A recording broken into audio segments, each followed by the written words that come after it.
Good morning students. நம்ம இன்றைக்கி பார்க்க போகிறது பார்த்திங்கன்னா இலக்கண பகுதி தான். இயல் 3ல் இருக்கிற இலக்கண பகுதி பார்க்க போகிறோம். ஓகே, இன்றைக்கி நம்ம பார்க்க போகிறது பார்த்திங்கன்னா இலக்கண பகுதியில் எச்சம் அப்படிங்கிற பகுதி தான் நம்ம பார்க்க போகிறோம். எச்சம் அப்படின்னாலே நம்மளுக்கு என்ன அப்படின்னா, அதாவது எந்த ஒரு பொருளும் முடிஞ்சிச்சா இல்லை என்ன அப்படிங்கிற எந்த ஒரு இதுவுமே இல்லாமல் ஒரு சொல் இருக்கிறத தான் நம்ம என்ன சொல்லுவோம்னா எச்சம் அப்படின்னு சொல்லிட்டு சொல்லுவோம். இங்கே பாருங்கள், கீழே கொடுத்துருக்காங்க பாருங்கள், படித்தான் அப்படிங்கிற ஒரு சொல் கொடுத்துருக்காங்க, படித்த அப்படின்னு சொல்லி ஒரு சொல், படித்து அப்படின்னு சொல் கொடுத்துருக்காங்க. இதில் பார்த்தீங்கன்னா நம்மளுக்கு படித்தான் அப்படிங்கிற சொல் பார்த்தீங்கன்னா இதில் வந்து ஏதோ ஒரு விஷயம், ஒரு புத்தகத்தையும் என்னமோ படிக்கிறாங்க அப்படிங்கிறது இருக்குது. படித்தான் அப்படிங்கிறதுல யார் அப்படின்னு சொல்லிட்டு வருது, ஆண்பால்னா ஆண்பால் வருது படித்தான்ங்கிறது. அடுத்தது பார்த்திங்கன்னா காலம், இறந்த காலமா நிகழ்காலமா அப்படிங்கிறது எல்லாமே தெரியுது. இறந்த காலத்தில் இருக்குது, முடிச்சுட்டாங்க, அந்த வேலை முடிஞ்சிருச்சு அப்படின்னு சொல்லி சொல்கிறாங்க. அடுத்தது ஒருத்தரை தான் சொல்கிறாங்க. சரியா, ஒரு ஆண் வந்து படிச்சிருக்கிறத சொல்கிறாங்க. இப்படி ஒரு சொல்லை வந்து அதாவது பால் காமிக்கிறது, எண்ணிக்கை காமிக்கிறது, காலம் காட்டுறது, இது எல்லாமே தெளிவாக காமிக்கிறது தான் நம்ம என்ன சொல்லுவோம் அப்படின்னா, இந்த மாதிரி தெளிவாக காட்டுற சொற்களை வந்து வினை முற்றுன்னு சொல்லுவோம். சரியா, இந்த படித்தான் அப்படிங்கிற சொல்லை நம்ம என்ன சொல்லுவோம் அப்படின்னா வினை முற்று அப்படின்னு சொல்லி சொல்லுவோம். ஏன் அப்படின்னா இங்கே என்ன வேலை செஞ்சாங்களோ அந்த வேலை வந்து செஞ்சு என்ன எப்படி செஞ்சாங்க, யார் செஞ்சாங்க அப்படிங்கிற எல்லா விஷயமுமே இதில் தெரிஞ்சிருச்சு. இந்த மாதிரி வர்றதான் வினை முற்று அப்படின்னு சொல்லிட்டு சொல்லுவோம். ஆனால் அதே மாதிரி இப்போ படித்தான்னு சொல்ல நம்ம பார்த்துட்டோம். அடுத்து இருக்கிற படித்து அப்படிங்கிறது இருக்கா இல்லையா, இதில் படித்த அப்படின்னா படித்த அப்படிங்கிறது மட்டும்தான் தெரியுது. படிச்சிட்டாங்களா, இல்லை யார் படித்தா, எத்தனை பேர் படித்தா, இந்த மாதிரி எதுவுமே நம்மளுக்கு தெரியல இந்த 2 வார்த்தையில். சரியா, இந்த மாதிரி எந்த ஒரு விஷயமும் தெளிவாக தெரியாத சொல்லைத்தான் நம்ம என்ன சொல்கிறோம்னா எச்சம் அப்படின்னு சொல்லிட்டு சொல்கிறோம். சரியா, இந்த மாதிரி எந்த ஒரு பொருளோ, அதாவது காலமோ இல்லை பாலோ எண்ணிக்கையோ எதுவுமே காமிக்காமல் பாதியாக நிற்கிற சொற்களை தான் நம்ம வந்து எச்சம் அப்படின்னு சொல்லிட்டு சொல்கிறோம். இங்கே கொடுத்துருக்காங்க பாருங்கள், படித்தான் என்னும் சொல்லில் பொருள் முற்று பெறுகிறது. எனவே இது வினை முற்று ஆகும். பொருள் முற்று பெறுகிறதுனா என்ன அப்படின்னா நம்ம காலம் காமிக்கிறது, பால் காமிக்கிறது, எண்ணிக்கை காமிக்கிறது எல்லாத்தையும் தான் பொருள் முற்று பெறுறது அப்படின்னு சொல்லி சொல்கிறாங்க. சரி, இந்த மாதிரி பெறுறத நம்ம என்ன சொல்லுவோம்னா வினை முற்றுன்னு சொல்லுவோம். அடுத்தது படித்து ஆகிய சொற்களில் பொருள் முற்று பெறவில்லை. அதாவது என்ன காலம், என்ன நேரம், எதுவுமே தெரியாமல் யார் சொன்னாங்க அப்படிங்கிற எதுவுமே தெரியாமல் இருக்கிறத நம்ம வந்து வினை முற்று பெறாமல் இருக்கிறதுன்னு சொல்லுவோம். இந்த மாதிரி பொருள் முற்று பெறாமல் எஞ்சி நிற்கும் சொல் எச்சம் எனப்படும். இது பெயரெச்சம், வினையெச்சம் அப்படின்னு சொல்லிட்டு எத்தனை வகையாக பிரிச்சிருக்காங்க, 2 வகையாக பிரிச்சிருக்காங்க. இந்த மாதிரி பொருள் முற்று பெறாமல் இருக்கின்ற சொற்களை பெயரெச்சம் அப்புறம் வினையெச்சம் அப்படின்னு சொல்லிட்டு 2 வகையாக பிரிச்சிருக்காங்க. இப்போ அதைத்தான் நம்ம பார்க்க போகிறோம். சரியா,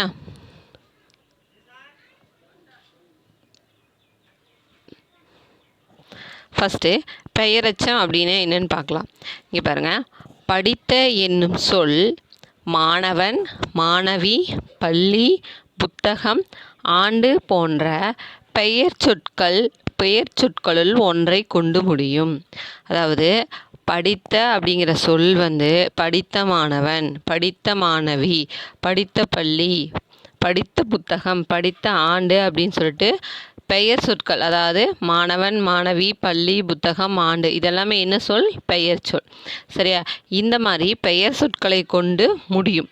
சரியா, இப்படி முடிகிறது தான் நம்ம என்ன சொல்லுவோம்னா பெயரெச்சம் அப்படின்னு சொல்லி சொல்லுவோம். அதாவது அந்த வினை சொல் வந்து எச்சமாக நின்று அதுக்கு பின்னாடி பெயர் சொற்கள் வந்ததுன்னா நம்ம என்ன சொல்லுவோம்னா பெயர் எச்சம் அப்படின்னு சொல்லிட்டு சொல்லுவோம். அதுக்கு தான் எடுத்துக்காட்டு கொடுத்துருக்காங்க பாருங்கள், படித்த மாணவன், படித்த பள்ளி அப்படின்னு சொல்லிட்டு. இதே மாதிரி இதில் பார்த்திங்கன்னா 3 காலத்திற்கும் நம்மளுக்கு வரும். இதில் பார்த்திங்கன்னா பாடிய பாடல் அப்படிங்கிறது இறந்த கால பெயரெச்சம், பாடிய அப்படிங்கிறது பாடல் பெயரெச்சம். அடுத்தது பாடுகின்ற பாடல், இப்போ பாடிட்டுருக்கிற பாடல், இது நிகழ்கால பெயரெச்சம். அடுத்தது பாடும் பாடல், இதில் பார்த்திங்கன்னா எதிர்கால பெயரெச்சம் அப்படின்னு சொல்லிட்டு 3 வகையாக பிரிப்பாங்க. இப்போது பெயரெச்சம்னா நம்மளுக்கு தெரிஞ்சிருச்சு என்ன அப்படின்னா, அதாவது எச்சமாக நிற்கின்ற வினைச்சொல்லோட நம்மளுக்கு பின்னாடி பெயர் சொல் வந்துச்சு அப்படின்னா, எச்சமாக இருக்கிற இந்த வினைச்சொல்லோட பின்னாடி பெயர் சொற்கள் வந்ததுன்னா நம்ம என்ன சொல்லுவோம் அப்படின்னா பெயரெச்சம் அப்படின்னு சொல்லிட்டு சொல்லுவோம். பெயரெச்சம்னு சொல்லுவோம். இப்போது பெயரெச்சத்தை நம்ம எத்தனை வகையாக பிரிச்சுருக்கோம்? 3 காலத்துலேயும் வரும் அப்படின்னு சொல்லி நம்ம பார்த்தோம். என்னென்னா இறந்த கால பெயரெச்சம், நிகழ்கால பெயரெச்சம், எதிர்கால பெயரெச்சம் அப்படின்னு சொல்லிட்டு 3 வகையாக நம்ம வரும் அப்படின்னு சொல்லி பார்த்தோம். அடுத்தது இதே பார்த்திங்கன்னா பெயரெச்சத்தை 2 வகையாக பிரிப்போம். என்னென்னா அப்படின்னா தெரிநிலை, அடுத்தது குறிப்பு பெயரெச்சங்கள். இப்போ இதுலேயே தெரிஞ்சுக்கும். தெரிநிலை அப்படிங்கும்போது விஷயம் வெளிப்படையாக தெரியறது. குறிப்பு அப்படிங்கிறது அந்த இடத்துல விஷயம் தெளிவாக தெரியாமல் இருக்கிறது. இந்த மாதிரி வர்ற 2 பெயரெச்சங்களாக பிரிக்கிறோம். சரியா? இதில் பாருங்கள், எடுத்துக்காட்டு கொடுத்துருக்காங்க பாருங்கள். இதில் எழுதிய கடிதம் அப்படிங்கும்போது இதில் பார்த்தீங்க அப்படின்னா எழுதிய அப்படிங்கிற இந்த சொல் எதை குறிக்குது? ஏதோ ஒரு விஷயத்தை அவங்க எழுதுகிறாங்க. சரியா?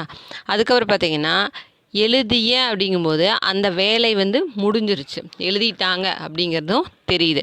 அப்போது எழுதிய இந்த கடிதம் இத்தொடரில் உள்ள எழுதிய என்னும் சொல் எழுதுதல் என்னும் செயலையும், சரியா, எழுதுதல் என்னும் செயலையும் இறந்த காலத்தையும் தெளிவாக காட்டுகிறது. இவ்வாறு செயலையும் காலத்தையும் வெளிப்படையாக தெரியுமாறு காட்டும் பெயரெச்சம் தெரிநிலை பெயரெச்சம் எனப்படும். அதாவது ஒரு சொல் பெயரெச்சமாக வரும்போது அதில் முன்னாடி வருகின்ற எச்சமாக தொக்கி நிற்கிற அந்த சொல் எச்சமாக தொக்கி நிற்கிற அந்த எழுதிய அப்படிங்கிற சொல்லில் காலமும் அதில் என்ன செயல் செய்கிறாங்க அப்படிங்கிறதும் நம்மளுக்கு தெளிவாக தெரிஞ்சிச்சு அப்படின்னா அது தெரிநிலை பெயரெச்சம். அதாவது அந்த என்னென்ன விஷயங்கள் நடக்குதுங்கிற தெளிவாக தெரியும். அந்த மாதிரி இருக்கிறத நம்ம என்ன சொல்லணும்னா தெரிநிலை பெயரெச்சம் அப்படின்னு சொல்லிட்டு சொல்கிறோம். அடுத்தது பார்த்திங்கன்னா சிறிய கடிதம். இதில் பார்த்திங்கன்னா சிறிய கடிதம் அப்படின்னு சொல்லி சொல்கிறாங்க.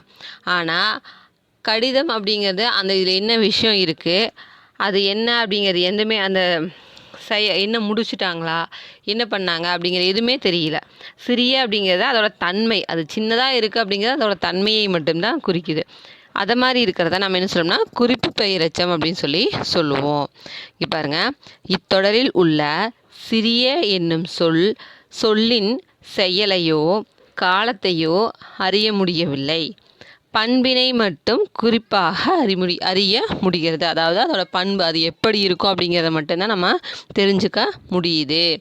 இவ்வாறு செயலையோ காலத்தையோ தெளிவாக காட்டாமல் பண்பினை மட்டும் குறிப்பாக காட்டும் பெயரெச்சம் குறிப்பு பெயரெச்சம் எனப்படும். இப்போ ஈஸியாக நம்மளுக்கு ஞாபகம் வச்சுக்கிறதுக்கு என்னென்னா பெயரெச்சமாக வர சொல்லில் காலமும் செயலும் தெளிவாக தெரிஞ்சிச்சு அப்படின்னா அது தெரிநிலை பெயரெச்சம். காலமும் செயலும் தெளிவாக தெரியாமல் அதோட பண்பு அதோட தன்மையை மட்டும் தெளிவாக காமிச்ச மாதிரி வந்துச்சு அப்படின்னா அதை நம்ம என்ன சொல்லுவோம்னா குறிப்பு பெயரெச்சம். இப்போது பெயரெச்சம்னா நம்மளுக்கு டவுட் ஓரளவுக்கு கிளியர் ஆயிடுச்சா இல்லையா? இன்னொன்று பார்த்தீங்க அப்படின்னா இன்னொன்று ஈஸியாக தெரிஞ்சுக்கிறதுக்கு இங்கே பாருங்கள், பெயரெச்சம் அப்படிங்கிறது ஈஸியாக நம்ம தெரிஞ்சுக்கணும் அப்படின்னா இங்கே படித்த மாணவன் இருக்கா, இந்த இடத்துல படித்த மாணவன் இருக்கா, இந்த படித்த அப்படிங்கிற இந்த சொல்லை பிரித்தோம்னா தாவை எப்படி பிரிப்போம் அப்படின்னா இத்து கூட்டல் ஆணு பிரிப்போம். சரியா?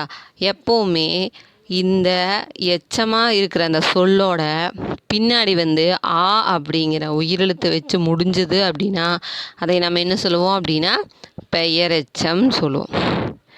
சரியா? இது ஈஸியான ஒரு ஷார்ட்கட் மெத்தட். இதுலேயும் பார்த்தீங்கன்னா பாடிய பாடல் அதுலேயும் வரும், பாடுகின்ற பாடல் அப்படிங்கிறதுலேயும் வரும். அடுத்தது இந்த மாதிரி அதாவது இறுதியாக எச்சமாக இருக்கிற வர்ற சொற்களில் பார்த்திங்கன்னா அதிகபட்சமாக பெயரெச்சமாக இருக்கும்போது ஆ அப்படிங்கிற உயிரெழுத்தை கொண்டு தான் முடியும். சரியா? இந்த மாதிரி ஈஸியான ஒரு ஷார்ட்கட்டும் நம்ம தெரிஞ்சுக்கலாம். அடுத்தது பார்த்தீங்க அப்படின்னா வினை எச்சம். வினை எச்சம் அப்படிங்கிறது என்ன அப்படின்னா இங்கே பாருங்கள், படித்து என்னும் சொல் முடித்தான், வியந்தான், மகிழ்ந்தார் போன்ற வினைச்சொற்களுடன் ஒன்றை கொண்டு முடியும். அதாவது படித்து முடித்தான், படித்து வியந்தான், படித்து மகிழ்ந்தார் போன்ற வினைச்சொற்களுடன் ஒன்றை கொண்டு முடியும். இந்த மாதிரி வினை சொற்களை கொண்டு முடியும் எச்சம் வினை எச்சம் அப்படின்னு சொல்லிட்டு சொல்கிறாங்க. நம்ம பெயரெச்சம் அப்படின்னா அந்த வினை சொற்கள், அதாவது எச்சமாக இருக்கிற சொற்கள் கூட பெயர் வரும். வினை எச்சம் அப்படின்னா எச்சமாக இருக்கிற சொற்கள் கூட என்ன வரும் அப்படின்னா வினைச்சொல் வரும். சரியா? இதில் இன்னொன்று பார்த்தீங்க அப்படின்னா, நம்ம பெயரெச்சமாக இருந்தால் என்ன சொன்னோம்னா, அந்த எச்சமாக இருக்கிறவோட கடைசி எழுத்தை பிரித்தோம்னா ஆவருன்னு சொன்னோம். ஆனால் வினையெச்சமாக இருந்ததுன்னா இங்கே பாருங்கள், படித்துன்னு வருதா, இங்கே பாருங்கள். அப்போ தூவை எப்படி பிரிப்போம் அப்படின்னா இத்து கூட்டல் ஊன்னு பிரிப்போம். சரியா? இந்த மாதிரி ஊங்கிறது வந்ததுன்னா நம்ம என்ன சொல்லுவோம்னா வினையெச்சம் அப்படின்னு சொல்லிட்டு சொல்லுவோம். சரியா? இது நம்ம ஈஸியாக தெரிஞ்சுக்கிறதுக்கு ஒரு மெத்தட். சரியா? இப்போது வினையெச்சம்னா என்னன்னு நம்மளுக்கு தெரிஞ்சிருச்சு. என்ன அப்படின்னா, அதாவது எச்சமாக நிற்கின்ற வினை சொற்களுடன் வினை சொற்களே சேர்ந்து வந்துச்சு அப்படின்னா அதை நம்ம வினை எச்சம் அப்படின்னு சொல்லிட்டு சொல்லுவோம். இந்த வினை எச்சமும் நம்ம 2 வகையாக பிரிக்கலாம். என்ன அப்படின்னா தெரிநிலை வினையெச்சம், அடுத்தது குறிப்பு வினையெச்சம் அப்படின்னு சொல்லிட்டு 2 வகையாக பிரிக்கலாம். இதில் அதே ஈஸியான மெத்தட் தான். எப்படி பெயரெச்சத்தில் நம்ம அதாவது தெரிநிலை பெயரெச்சத்தில் நம்ம என்ன பார்த்தோம் அப்படின்னா, பெயர் சொல்லோடு வருகின்ற எச்சமாக இருக்கிற சொல் காலத்தையும் செயலையும் தெளிவாக காமிச்சதுன்னா அதை தெரிநிலை பெயரெச்சம்னு சொன்னோமா. அதே மாதிரி தான் இதில் பார்த்திங்கன்னா எழுதி வந்தான் அப்படிங்கிற தொடரில் எழுதி என்னும் சொல் எழுதுதல் என்னும் செயலையும், எழுதி அப்படின்னா அவன் முடிச்சுட்டு வந்துட்டான், எழுதி முடிச்சுட்டு தான் வந்தான். அப்போ இறந்த காலத்தையும் இங்கே என்ன பண்ணுது, நம்மளுக்கு தெளிவாக காமிக்குது. இறந்த காலத்தையும் தெளிவாக காமிக்குது.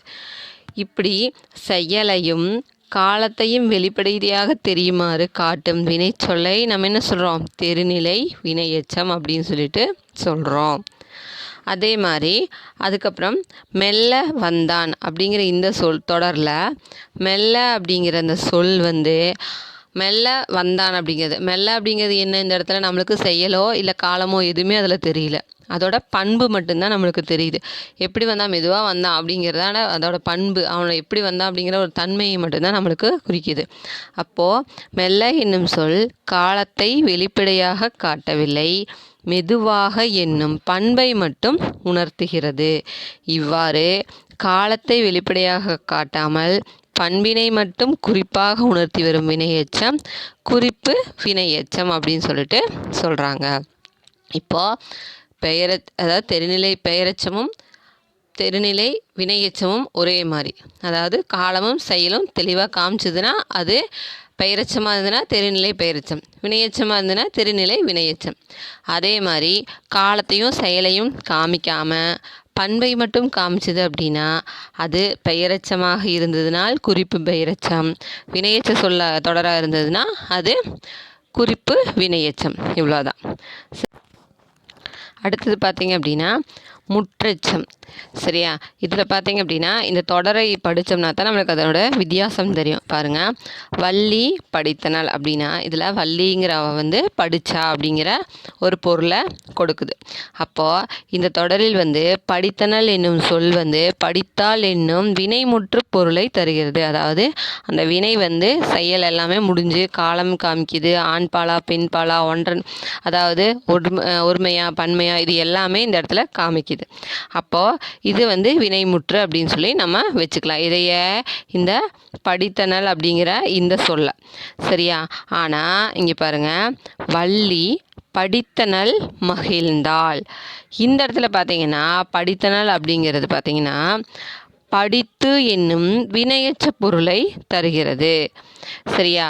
இதில் படித்தனள் முதல் தொடரில், அதாவது பின்னாடி வினைச்சொல் வரல, இந்த இடத்துல வினைச்சொல் வரல. சரியா? வினைச்சொல் வராமல் இது வர்றதுனால நம்ம என்ன சொன்னோம்னா இதை வினைமுற்றுன்னு சொன்னோம். ஆனால் இந்த தொடரில் பார்த்திங்கன்னா வள்ளி படித்தனள் மகிழ்ந்தாள் அப்படின்னு சொல்லி வர்றதில் பார்த்திங்கன்னா இந்த இடத்துல இந்த மகிழ்ந்தாள் அப்படிங்கிற வினைச்சொல் வந்துருச்சு. சரியா? அப்போ அதுக்கு முன்னாடி வினைச்சொல்லுக்கு முன்னாடி இருக்கிற இந்த சொல் வந்து என்னமா நம்ம எடுத்துக்கணும் அப்படின்னா, படித்து அப்படிங்கிற எச்சமாக எடுத்துக்கணும். சரியா? அப்போ படித்து என்னும் வினையெச்ச பொருளை தருகிறது. இவ்வாறு ஒரு வினைமுற்று எச்சப்பொருள் தந்து மற்றொரு வினைமுற்றை கொன்று முடிவது முற்றெச்சம் எனப்படும். அதாவது இந்த வினைமுற்றா வர்ற இந்த படித்தனல் அப்படிங்கிற வினைச்சொல் வந்து எச்சப்பொருளாக வந்து பின்னாடி வந்து, அதாவது எச்சப்பொருளாக எப்படி வரும் அப்படின்னா, அதற்கு பின்னாடி ஒரு வினைச்சொல் வினைமுற்று வரணும். சரியா? இதுவும் வினைமுற்று, அதுக்கு பின்னாடி வர்றதும் வினைமுற்றா இருக்கும். ஆனால் படித்தனல் அப்படிங்கிறதுல அது வந்து வினையெச்ச பொருளாக வரும். சரியா? அப்போ இந்த மாதிரி வர்றதை நம்ம என்ன சொல்லுவோம் அப்படின்னா, முற்றெச்சம் அப்படின்னு சொல்லுவோம். அதாவது இதுவும் முடிஞ்சிருச்சு, வினைமுற்றா இருக்குது, இதுவும் வினைமுற்றா இருக்குது. அப்படி ரெண்டு வினை சொற்களும் முனைமுற்றாக வர்றதைத்தான் நம்ம என்ன சொல்லுவோம் அப்படின்னா, முற்றெச்சம் அப்படின்னு சொல்லிட்டு சொல்லுவோம். ஓகே ஸ்டூடெண்ட்ஸ், இந்த பகுதியில் நம்ம பார்த்தது பார்த்திங்கன்னா, ஃபஸ்ட்டு எச்சம்னா என்னன்னு தெரிஞ்சுக்கிட்டோம். எச்சம்னா அப்படின்னா ஒரு வினைச்சொல் வந்து எந்த ஒரு காலமோ எதையுமே, அதாவது முடியாமல் சொல் வந்து வினையை முடிக்காமல் பாதியாக தொக்கி நிற்கிறத எச்சம் அப்படின்னு சொன்னால், அது 2 வகையாக பிரித்தோம். பெயரெச்சம், வினையெச்சம் பார்த்தோம். பெயரெச்சம் அப்படின்னா, அதாவது எச்சமாக நிற்கின்ற சொல் வந்து பின்னாடி பெயர் சொல்ல கொண்டு முடிஞ்சுது அப்படின்னா அதை நம்ம என்ன சொன்னோம்னா பெயரெச்சம் சொன்னோம். அதே மாதிரி எச்சமாக நிற்கின்ற சொல் வந்து பின்னாடி வினைச்சொல்லை கொண்டு முடிஞ்சிச்சு அப்படின்னா அதை வினை சொல்லுன்னு சொன்னோம். அதுக்கப்புறம் பார்த்திங்கன்னா, பெயர்ச்சொல் வந்து 3 காலத்தையும் காட்டும் அப்படின்னு சொல்லிட்டு பார்த்தோம். அதாவது பெயரெச்சம் வந்து 3 காலத்தையும் காட்டும் அப்படின்னு சொல்லிட்டு பார்த்தோம். அடுத்தது பார்த்திங்க அப்படின்னா, பெயரெச்சத்தோட